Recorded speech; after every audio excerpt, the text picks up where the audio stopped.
Buksan po natin ang ating mga dalang Biblia sa 1 Corinthians chapter 13, 1 to 7. O yung sa chapter 12, verse 31, doon po natin umpisang basahin.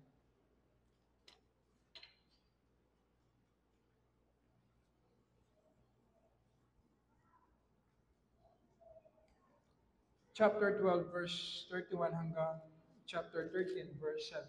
Basahin po natin.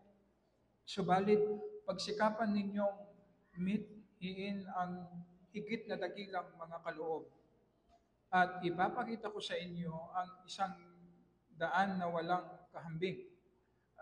Sa English po, mas maganda yung pagka-translate. And I will show you a still more excellent way. So sa verse 13, kung ako'y magsalita ng mga wika ng mga tao at ng mga anghel, subalit wala akong pag-ibig, ako'y nagiging isang maingay na pompiyang o batingaw na umaalingaw-ngaw. At kung meron akong kaloob ng propesiya at naunawaan ko ang lahat ng mga hiwaga at ang lahat ng mga kaalaman, at kung meron akong buong pananampalataya upang mapalipat ko ang mga bundok, ngunit wala akong pag-ibig, ako ay walang kabuluhan. At kung ipamigay ko ang lahat ng aking ari-arian, at kung ibigay ko ang aking katawan upang sunugin, subalit walang pag-ibig, wala akong mapapakinabang. Verse 4, ang pag-ibig ay matiisin at magandang loob. Ang pag-ibig ay hindi mainggitin o mapagmalaki o hambog. Hindi magaspang ang kilos. Hindi nito ipinipilit ang sariling kagustuhan. Hindi mayayamutin. Hindi nagtatala ng mga pagkakamali. Hindi ito natutuwa sa masasamang gawa, kundi natutuwa sa katotohanan.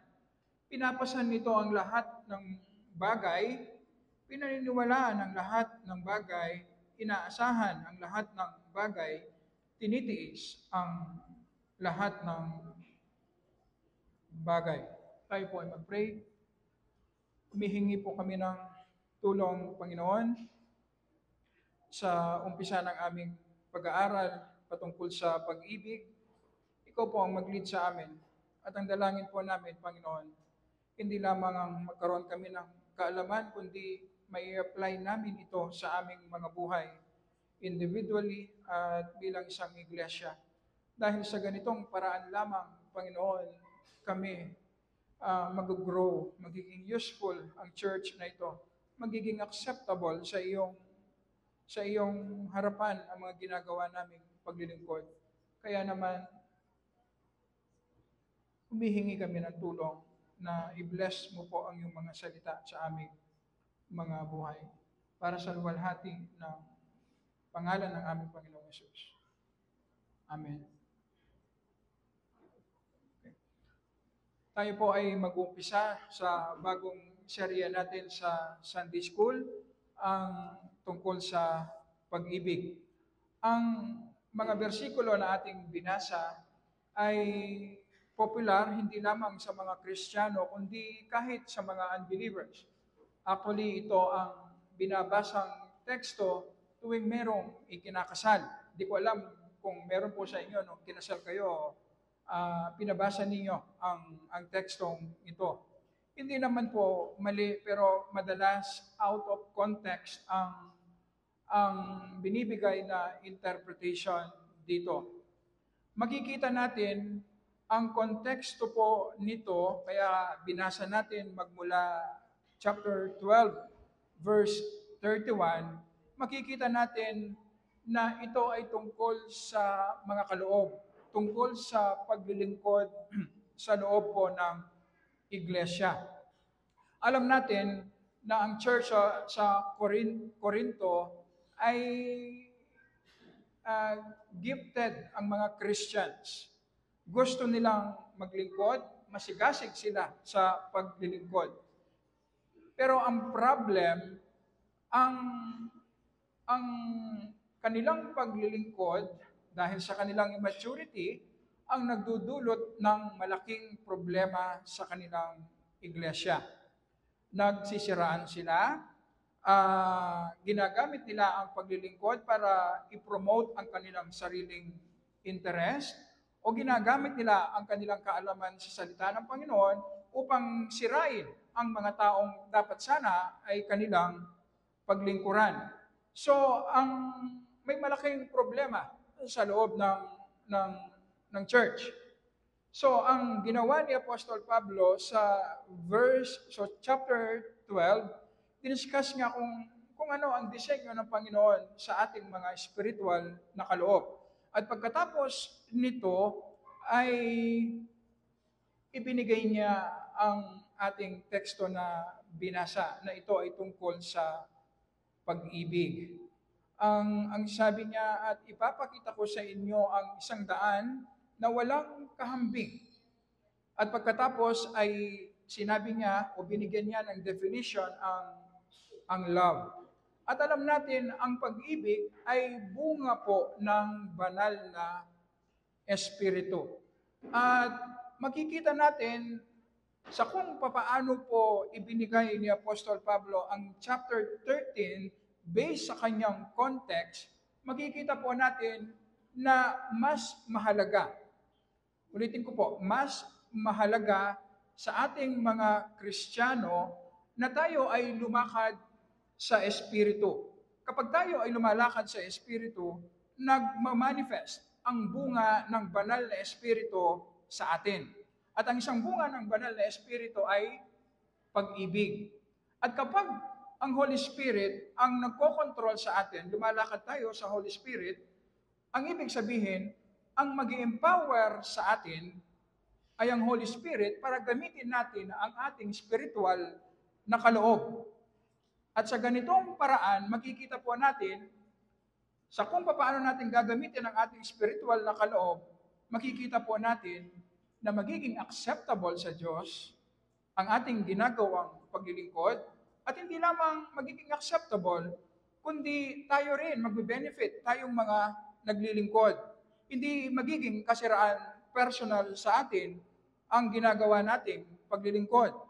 At magiging pakinabang sa mga taong pinaglilingkuran natin ang ating ginagawang paglilingkod. At hindi ito magdudulot ng division, hindi ito magdudulot ng kasiraan sa iglesia.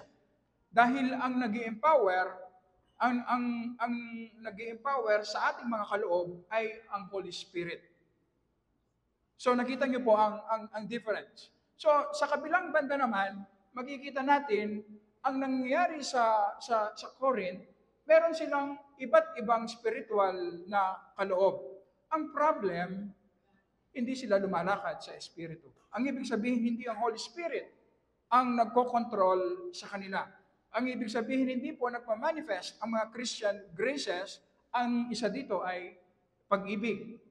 So, kung wala ang mga ito at naglilingkod sila, dahil meron silang spiritual na kaloob, anong mangyayari?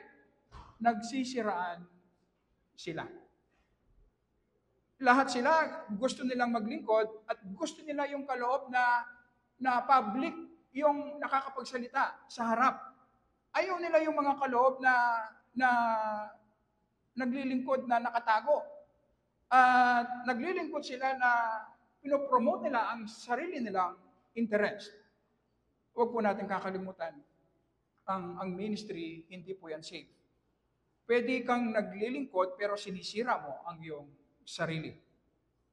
Kapag naglilingkod tayo na ang motibo natin ay gusto nating maramdaman na tayo ay importante at i-promote ang ating sarili, lumalalim ang pride sa ating mga puso.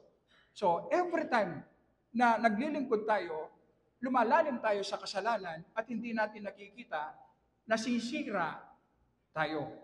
At hindi lamang yon. Kapag naglilingkod tayo na hindi po empowered ng Holy Spirit, ang ibig sabihin, naglilingkod tayo na para bang mga unbelievers na ginagamit natin ang paglilingkod para lang i-advance ang ating sarili, kasama dyan, sinisira natin yung iba. Kasama dyan, pinipilit natin kung ano ang gusto natin. At dahil hindi tayo empowered ng Holy Spirit, kapag merong iba na mas binibless ng Panginoon kesa sa atin, dyan pumapasok ang inggit. At kapag merong hindi sumang-ayon sa atin, dyan pumapasok ang pag-aaway. At kapag hindi natin nakuha ang gusto natin, dyan pumapasok ang galit. So ang ibig sabihin, makikita po natin ang sinasabi ni Apostol Pablo sa atin, mas importante muna at kailangan mauna muna na tayo ay mag-grow sa ating pananampalataya. Mismo kung sino tayo, na ang Holy Spirit ang mag-control sa atin, ang ibig sabihin, ang Word of God ang mag-control sa ating mind, at ang Holy Spirit i-apply niya sa ating mga puso, at maging visible ang mga graces. At kapag dumating tayo sa ganitong punto, ang paglilingkod natin ay nagdudulot ng harmony sa loob ng iglesia. Nagdudulot ng pakinabang sa ating mga kapwa mananampalataya. Nagiging acceptable sa ating Panginoon. At isang incentive para mas lalo tayong lalo po nating maunawaan ang sinasabi ni Apostol Pablo. Sa church, kapag naglilingkod tayo, ang pinaglilingkuran natin ay ang kapwa natin makasalanan. Huwag niyong isipin na magiging smooth ang ministry. Hindi po ganyan. Ang ibig sabihin kung meron tayong ganong kaisipan, wala tayong sa realidad ng buhay. Merong isang nagsabi na sa ibang profession, pwede kang maging doktor, maging lawyer, na hindi ka kailangan lumakad sa banal na spirit. Magiging pakinabang ang iyong ginagawa. Pwede mong gawin ang iyong trabaho na walang pag-ibig, pero magiging pakinabang pa rin sa iba. Pero tayong mga Kristiyano, paano natin ma-overcome ang kasalanan natin sa bawat isa? Paano natin paglilingkuran ang kapwa natin na makasalanan? Paano natin ma-overcome ang mga criticisms na patuloy tayong naglilingkod? Kinakarga natin ang mga ganitong burden kung controlled tayo ng Holy Spirit, kung nagmamanifest ang pag-ibig sa atin. So ang ibig sabihin po, marami sa mga churches o marami sa atin, at ito ang nangyari sa Church of Corinth, naglilingkod sila na parang mga unbelievers. Nag-ooperate sila base sa kanilang sariling kalakasan. Na-imagine niyo po ba na merong isang unbeliever na pupunta dito sa ating church?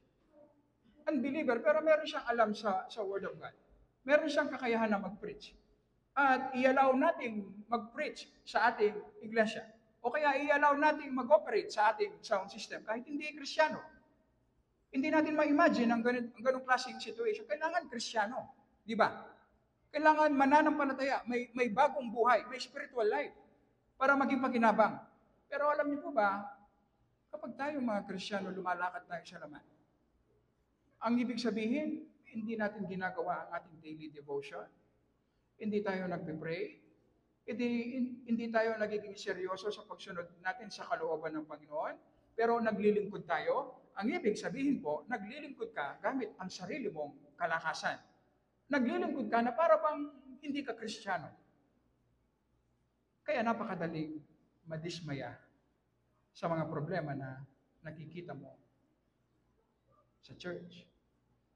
Sino bang nagsabing walang problema? Sino bang nagsabing madali ang maglingkod sa church? Sino bang nagsabing magiging smooth? Wala. Imahinasyon lamang natin yan. Lahat ng problema makikita natin sa church. Pero kapag empowered tayo ng Holy Spirit, ma-overcome natin ang lahat ng yan na naglilingkod pa rin tayo at magiging pakinabang ang ating ministry, hindi lang sa mga taong pinaglilingkuran natin, kundi pati rin sa atin. Hindi tayo nasisira. At magiging magaan, may joy sa ating paglilingkod. Ang pagkakaiba ng secular work sa ministry, sa secular work, nagtatrabaho ka, pagod ka, pero sinusweldohan ka, napopromote ka. Kaya merong incentive na magtrabaho ka. Pero sa church, wala. Walang ganung incentive. Ngayon, kung walang ganung incentive, paano ka magpapatuloy kahit nasa mahirap na situation? Paano mo paglilingkuran ng isang kapatid na matigas ang ulo? Paano mo paglilingkuran ng isang taong nag-criticize sa'yo kung controlled ka lamang ng Holy Spirit na nagmamanifest ang pag-ibig? So, makikita po natin na mas importante ng ang mga Christian graces. Ito ang dapat na maunawaan po natin na mas mahalaga na mag-grow muna tayo sa ating pananampalataya bago tayo maglingkod. Dahil kung hindi tayo nag-grow at naglilingkod tayo, darating tayo sa punto na mapapagod tayo, titigil tayo dahil sa mga problema na ating kakarapin. O kung magpatuloy ka man, nasisira ka na, hindi mo pa alam. Dahil nagiging pariseo ka na, hindi mo napapansin. So, yun ang unang punto na gusto ko pong makita natin. At sa verses 1 to 3, makikita po natin si Apostol Pablo na ibinigay niya yung mga iba't ibang kaloob na inilagay niya sa extreme na kung walang pag-ibig, walang silbi kung ano mang klaseng kaloob yan. Halimbawa, kung ako'y magsalita ng mga wika ng mga tao at ng mga anghel, subalit wala akong pag-ibig, ako'y nagiging isang maingay na pompyang o batingaw na umaalingaw-ngaw. So ang mga Corinthians, gustong-gusto nila ang mag-preach. Kaya nga, di ba, nag-aaway sila patungkol sa speaking of tongues. So kapag pinag-uusapan ang tongues, ito yung other languages. So ang ibig sabihin, na kapag nag-speak in tongues ang Kristiyano noon, ang ibig sabihin, yung mensahe ng Panginoon sa ibang lengguwahe, kaya niyang i-translate sa lengguwahe na naunawaan ng mga tao. So, ito ang main problem. Gusto lahat nila mag-preach. Gusto lahat ng mga Corinthians ay nakikita sila sa harapan. Gusto nilang i-promote ang kanilang sarili. Kaya nang sabi ni Apostol Pablo, kung ako'y magsalita ng mga wika ng mga tao at ng mga anghel, subalit wala akong pag-ibig, ako'y nagiging isang maingay na pompyang o batingaw na umaali-ngaw-ngaw. So ang ibig sabihin, gaano man tayo kagaling sa pagpipreach, kung walang pag-ibig, wala tayo. Wala rin. Saysay ang ating ginagawa. Examine natin ang ating mga sarili. Hindi man tayo mag-preach. Ang ginawa ni Apostol Pablo dito, kinuha niya yung pinaka magaling na kaloob, ang pagsasalita, pagtuturo. Ngayon, kahit na magawa mo yon, kung walang pag-ibig, wala rin. Saysay. Ngayon, kung ano ba yung ginagawa natin? Hindi man lahat tayo nagpipreach. Pero ano yung ginagawa natin para sa Panginoon? Ang sinasabi sa atin kung walang pag-ibig, hindi po acceptable sa Panginoon. Parang maingay na pompyang lang tayo. Verse 2, kung meron akong kaloob ng propesiya at naunawahan ko ang lahat ng mga hiwaga at lahat ng mga kaalaman, at kung meron akong buong pananampalataya upang mailipat ko ang mga bundok, ngunit wala akong pag-ibig, ako ay walang kabuluhan. So ang propesiya, ito yung pag-i-interpret ng salita ng Panginoon o o pagbibigay ng bagong mensahe ng Panginoon na makikita natin sa mga New Testament churches noon. So ngayon, wala nang propesiya. Ang meron tayo ngayon ay mga pastors, teachers na itinuturo na lamang kung ano ang naisulat sa salita ng Panginoon dahil wala nang bagong mensahe. Ang sabi ni Apostol Pablo, kung meron akong kaloob ng propesiya na alam ko lahat ang salita ng Panginoon, imposible na mangyari yun sa isang tao. Pero nilagay na ni Pablo sa extreme. Alam ko lahat. Pero kung walang pag-ibig, walang saysay. Makikita natin ngayon, sa panahon natin ngayon, ang binibigyan ng malaking importansya ay ang knowledge. Sa pag-display nila ng knowledge, pinapakita nila ang ignorance nila sa salita ng Panginoon. Ang sabi ni Apostol Pablo, kung ako man ang taong alam ko ang lahat, alam ko ang sagot sa lahat ng tanong ninyo, kung walang pag-ibig, ay wala rin pakinabang. Kaya hindi man dapat din-display ang ating knowledge dahil magbabackfire yan sa atin. Itatanong sa atin kung ina-apply ba natin. Dahil ang knowledge, ang main purpose yan pa ay para dalhin tayo sa pagiging kamukha ng ating Panginoong Yesus at hindi ang meron tayong ipagyabang. At ang sabi pa ni Apostol Pablo, kung meron akong buong pananampalataya upang mapalipat ko ang mga bundok kung walang akong pag-ibig, ako ay walang kabuluhan. Hindi ito yung saving faith. Ito yung pananampalataya na kaya natin magtiwala sa Panginoon kahit sa mga mahihirap na situation. Meron kang matinding karamdaman, dahil sa iyong pananampalataya, mapapagtagumpayan mo ang mahirap na situation na yan dahil nakatingin ka, nagtitiwala ka sa Panginoon. So merong ganoong mananampalataya. Ang sabi ni Apostol Pablo, nilagay niya sa extreme. Kung kaya ko mang ilipat ang bundok sa ibang lugar dahil sa aking pananampalataya, pero wala naman akong pag-ibig, wala rin pakinabang, walang kabuluhan. Last verse. At kung ipamigay ko ang lahat ng aking ari-arian, at kung ibigay ko ang aking katawan upang sunugin, subalit walang pag-ibig, wala akong mapapakinabang. So nilagay muli ni Apostol Pablo sa extreme. Kung ibigay ko ang lahat ng aking ari-arian, kung ibigay ko ang aking sarili, kung walang pag-ibig, wala rin pakinabang. Nakakatakot po ito. Kahit sa ating pagkakaloob, pwede tayong magkaloob na walang pag-ibig sa Panginoon. Ang ibig sabihin, hindi po acceptable sa Panginoon ang ating ginagawang pagkakaloob. Sa ating pagtulong sa mga mahihirap, nangangailangan, kung hindi galing sa pag-ibig, hindi rin acceptable sa Panginoon. Sa ating mga sakripisyo sa gawain ng Panginoon, alam niyo po ba, marami sa atin dito willing mag-sacrifice para sa Panginoon, para sa gawain ng Panginoon. Pero ang question, saan nanggagaling ang iyong motibo?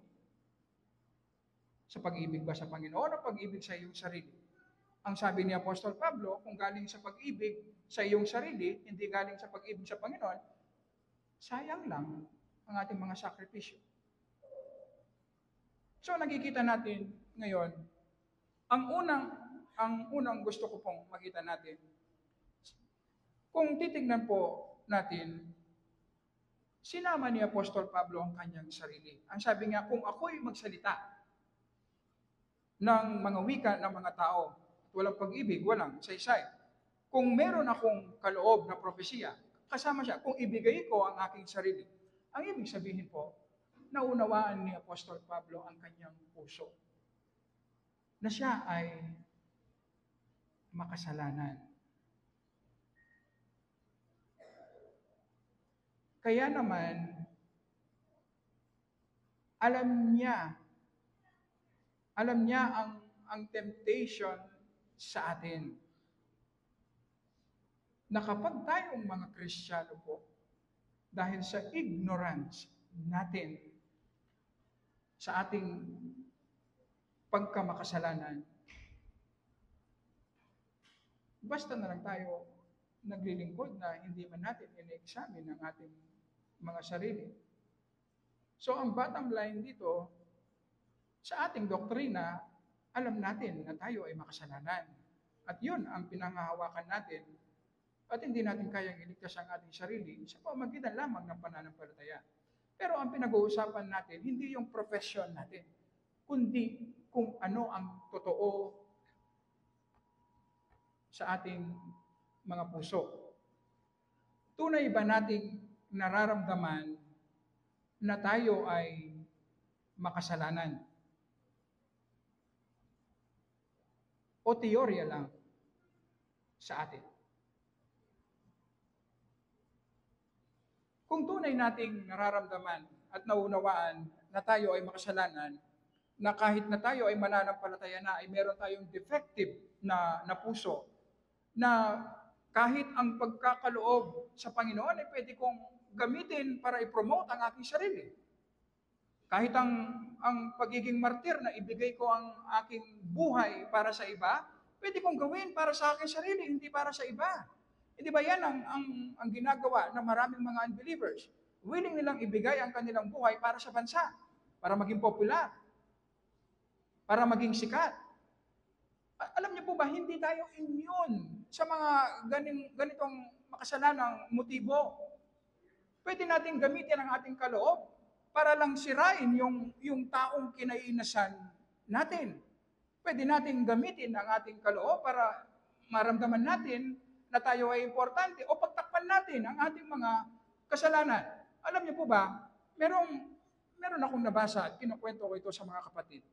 Kapag ang isang Kristiyano, ito ang check natin sa ating sarili, merong overzealousness sa isang aspeto. Halimbawa, sa isang aspeto, sobrang sipag niya. Sobra, obvious. Ang ibig sabihin, meron siyang pinagtatakpan. Meron siyang maling ginagawa na ginagawa niya ngayon ng ministry ito para pagtakpan ang kanyang ginagawang mali sa ibang aspeto ng kanyang buhay. Ganon tayo kasama. Hindi man natin pinag-iisipan, pero yun ang ginagawa natin. Kapag meron tayong pagkukulang sa ibang bagay, gusto nating bayaran sa ibang aspeto ng ating paglilingkod. Kaya makita mo, merong overzealousness. Masyadong obvious. Pero hindi man natin ini-examine ang ating sarili. Hindi man natin kino-question ang ating sarili. Bakit natin ginagawa ang ganitong klaseng paglilingkod? Ano ang reason? Ignorante tayo sa sinfulness ng ating puso. Hindi natin nararamdaman na tayo ay makasalanan. Hindi natin nakikita yung potential na damage na pwede natin gawin para sa ating sarili at para sa ibang tao at para sa church. At ito yung reason kung bakit maraming mga evangelical churches masipag sa paglilingkod, pero sila rin yung nagsisiraan. Sila rin yung divided ang kanilang iglesia. Sila rin yung mga taong maraming hindi kinakausap sa mismong church na kanilang kinabibilangan. Ano ang reason? Masipag naman sila.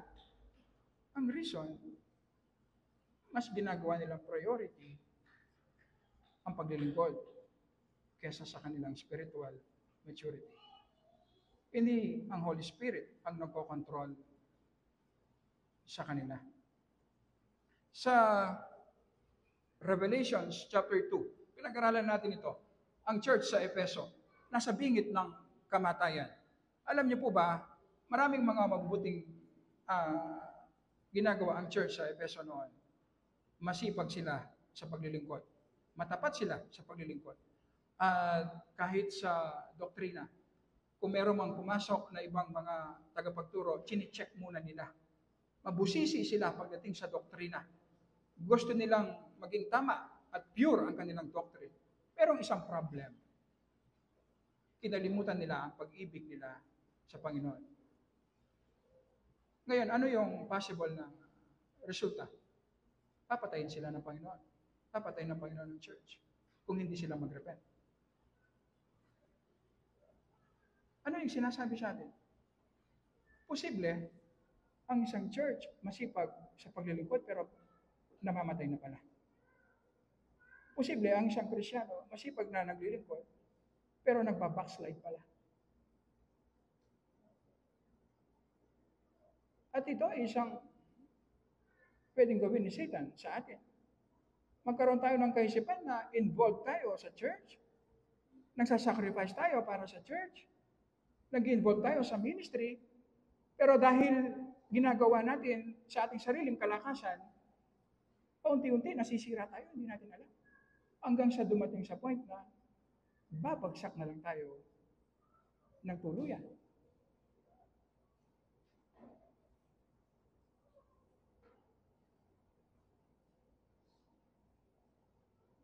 Ang napaka-simpleng mensahe sa atin, kapag na-set natin ng tama ang ating priority, ang priority natin ay mag-grow.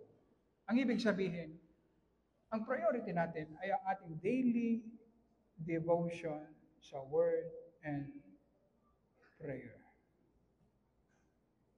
Araw-araw, ini-examine natin ang ating sarili. Araw-araw, minimeditate natin ang Word of God.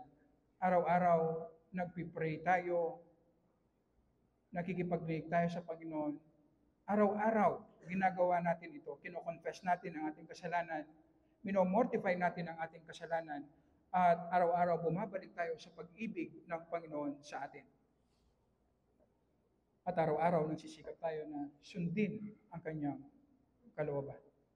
Kung ito ang priority natin bilang mga Kristiyano, ang ibig sabihin po, merong pagkakataon sa atin na kapag nakikita natin ang ministry, nagiging kasiraan sa atin, binabawasan natin.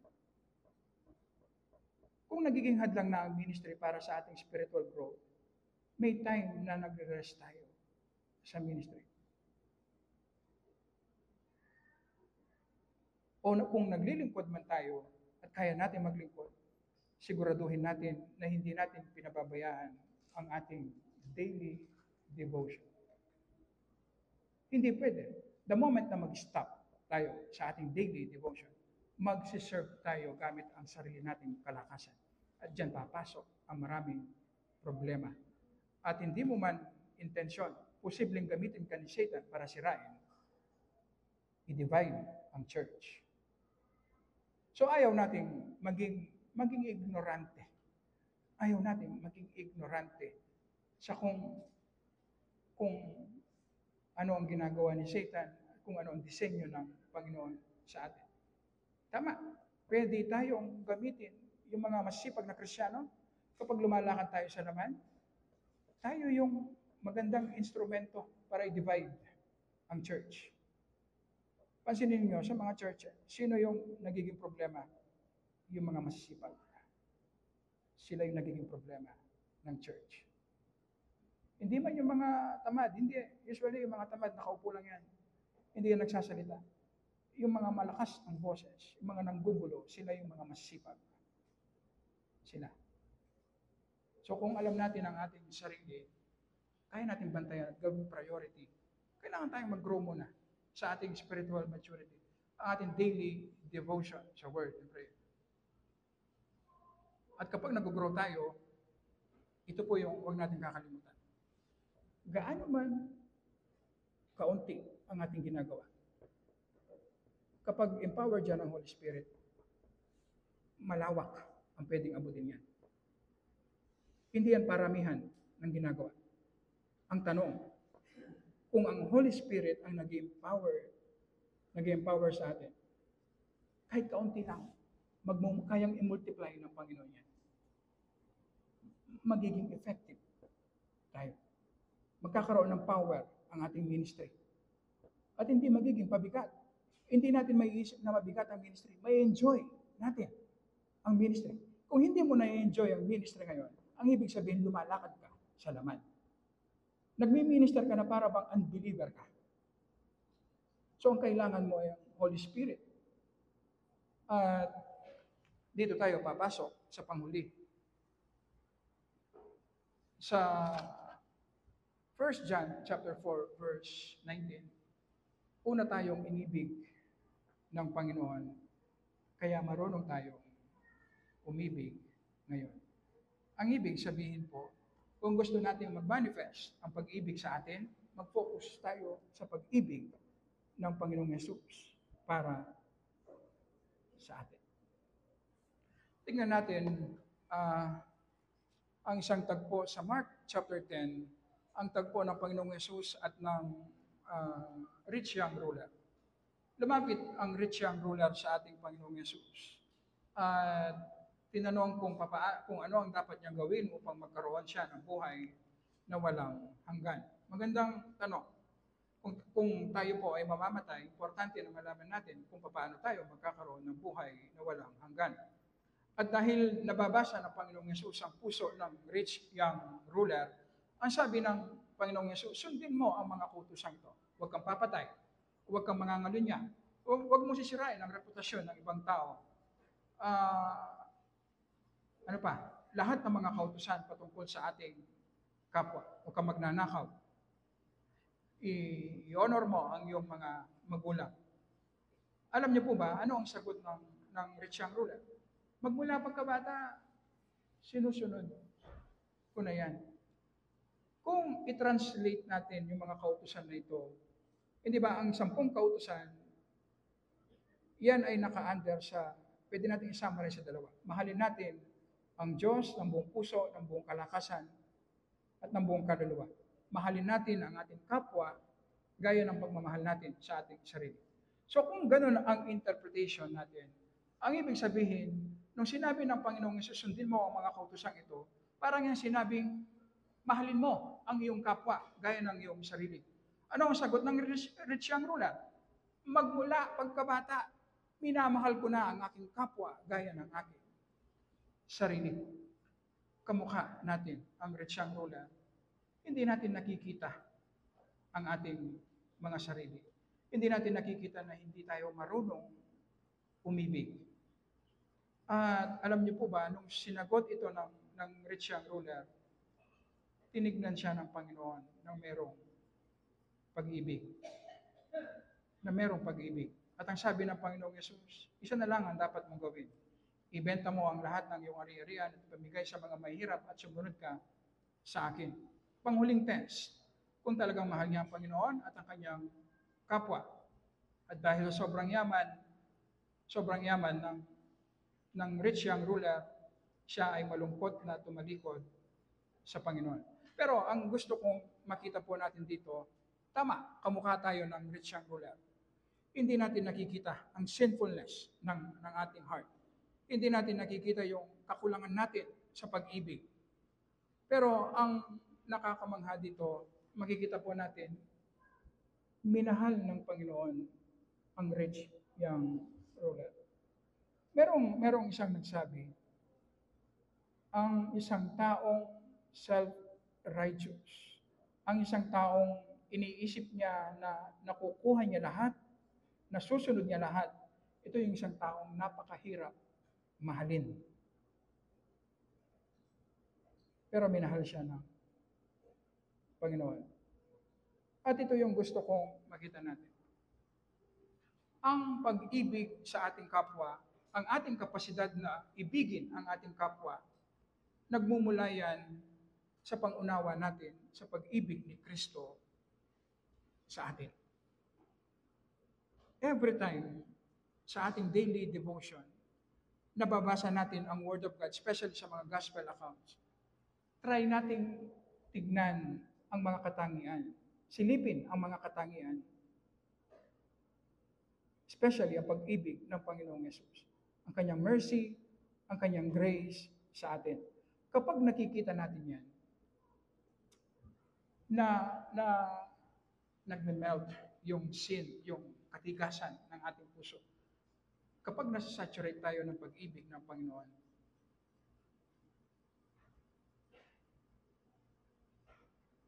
nag-grow tayo sa ating pag-ibig sa Kanya. Sa nakaraang 2 araw, sa aking daily devotion, yung chapter 15 ng Luke, ang parable of the prodigal son. Habang binabasa ko yung text, yung bunsong anak, Kinuha niya ang kanyang kayamanan, mana sa kanyang ama, at ang ama, ibinigay niya yung kanyang parte, at yung anak, umalis, namuhay, ginawa kung ano ang gusto niya, nagpakasasa sa kasalanan, at nang ma-realize niya na siya ay nagkasala, ma-remember niya ang kabutihan ng kanyang ama, bumalik siya. Ang plano niya ay ganito. Babayaran niya ang kanyang ama sa lahat ng kanyang sinayang na salapi. Magiging slave siya. Pero nasa malayo pa lang siya. Ang kanyang ama ay naghihintay. At nung nakita niya ang kanyang anak, dali-dali niyang sinalubong, tumakbo ang kanyang ama at in-embrace ang kanyang anak. Kung titignan po natin, makikita natin ang infinite compassion ng Panginoon. Napakadaling makita sa text na yun na huwag natin gayahin ang bunsong anak. Tama yun, pero kailangan natin silipin ang mercy ng Panginoon sa pamamagitan ng Ama. Sa kabila ng maraming ginawang kasalanan ng anak, nung in-embrace siya ng kanyang ama, amoy tae siya ng baboy. Marumi. Pero sa kabila nun, in-embrace pa rin siya ng kanyang ama. At hindi pa nakakapagsalita ang anak. Gusto niya magbayad eh. Hindi pa nakakapagsalita. Pinasuot lang ang ring, tsinelas, at ang robe. Makikita natin na ang infinite generosity, ang grace ng Panginoon. Kamukha natin ang bunsong anak. Imbes na parusahan tayo sa impyerno, bakit binnes tayo na maraming mga spiritual na bagay? Bakit binigyan tayo ng buhay na walang hanggan? Sa kabila ng pag-rebelde natin, bakit tayo in-embrace ng Panginoon? At ito ay isang hard work. Ang ibig sabihin, kapag nagde-devotion tayo, hindi lang yung meron kang pinabasa. Ang ibig sabihin, gumagana yung mind natin. At nung nagpe-pray ako, ang malaking struggle ko, bakit hindi ako nasa-shock sa mercy ng Panginoon sa akin? At yun ang struggle. Kasi kapag nakuha ko, kapag na-touch ang puso ko sa mercy ng Panginoon, magiging merciful ako sa aking kapwa. Yun ang key. Kapag na-shock ang puso natin sa pag-ibig ng Diyos sa atin sa pamamagitan ni Kristo, mamahalin natin ang ating kaaway. Magkakaroon tayo ng power na mahalin kahit ang ating kaaway. So ang battle sa atin, ang labanan sa atin, sa ating daily devotion, maunawaan natin ang salita ng Panginoon, i-meditate natin ang kanyang pag-ibig, na ito ay naranasan natin sa kabila ng pagiging makasalanan natin. At kung araw-araw natin ginagawa yan, darating sa point na makokontrol ng Holy Spirit ang ating buhay. At lahat ng ating ginagawang paglilingkod, pansinin mo, magkakaroon ng power. At hindi magiging mabigat sa iyo ang ministry. Magiging blessing sa iyo ang ministry. At magiging agent ka ng Panginoon na magkaroon ng harmony sa church. At hindi ka magiging kasiraan sa iglesia ng Panginoon. Ang point lamang, ganito, mas importante na ang ating spiritual maturity, Christ-likeness, bago ang paglilingkod. Huwag kayong mag-worry kung mababawasan yung oras natin sa paglilingkod dahil mag-spend tayo ng time sa word, sa prayer. Huwag kayong mag-worry. Hindi yon ang ating problema. Basta na-control ng Holy Spirit ang ating buhay, gaano man kaunti ang ating magagawa para sa Panginoon, gagawing sapat yan ng Panginoon para sa kanyang church. Hindi natin problema yun. Problema na ng Panginoon yun. Ang importante, nag-grow tayo sa ating pananampalataya.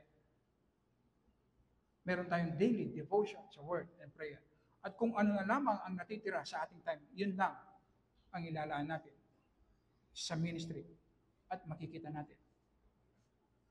I-empower ng Panginoon. Yung konti na nagagawa natin, baka magsobra pa sa kung ano ang kailangan ng church. Dahil ang Holy Spirit ang nag-empower. Sige po, kung merong gusto mag-suggest o magtanong.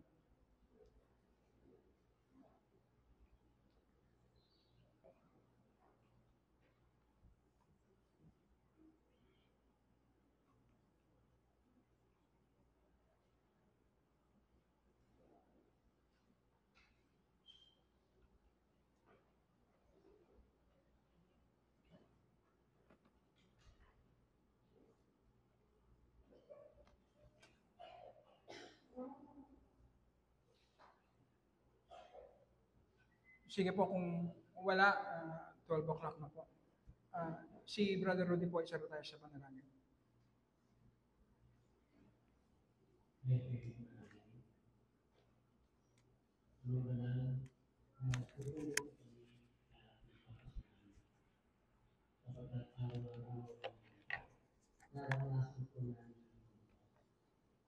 Salamat po.